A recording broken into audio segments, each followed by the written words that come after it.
বেণীমাধব, বেণীমাধব, তোমার বাড়ি যাব। বেণীমাধব, তুমি কি আর আমার কথা ভাবো?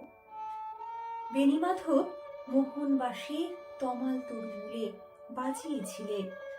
আমি তখন মালতী স্কুলে ডেস্কে বসে অঙ্ক করি, ছোট্ট ক্লাস ঘর, বাইরে দিদিমণির পাশে দিদিমণির বর।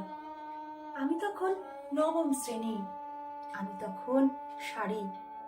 আলাপ হলো বেণীমাধব সুলেখাদের বাড়ি।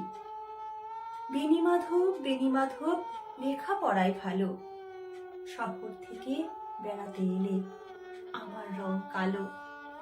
তোমায় দেখে এক দৌড়ে পালিয়ে গেছি ঘরে। বেণীমাধব, আমার বাবা দোকানে কাজ করে। কুঞ্জে অলি গুঞ্জে তবু ফুটেছে মঞ্জরি। সন্ধেবেলা পড়তে বসে অঙ্কে ভুল করি। আমি তখন নবম শ্রেণী, আমি তখন 16। ব্রিজের ধারে বেণীমাধব লুকিয়ে দেখা হলো।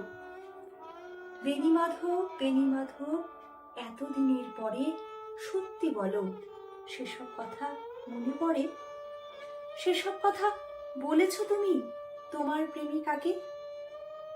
আমি কেবল একটি দিন তোমার পাশে তাকে দেখেছিলাম, আলোর নিচে অপূর্ব সে আলো। স্বীকার করি দুজনকেই মানিয়েছিল ভালো। জুড়িয়ে দিল চোখ আমার, পুড়িয়ে দিল চোখ। বাড়িতে এসে বলেছিলাম ওদের ভালো হোক। রাতে এখন ঘুমোতে যাই একতলার ঘরে। মেঝের উপর বিছানা পাতা, জ্যোৎস্না এসে পড়ে। আমার পরে যে বোন ছিল চোরাপথের বাঁকে মিলিয়ে গেছে। জানি না আজ কার সঙ্গে থাকে।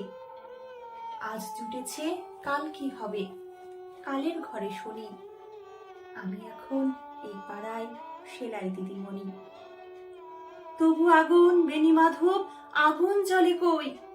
কেমন হবে আমি যদি নষ্ট মেয়ে হই?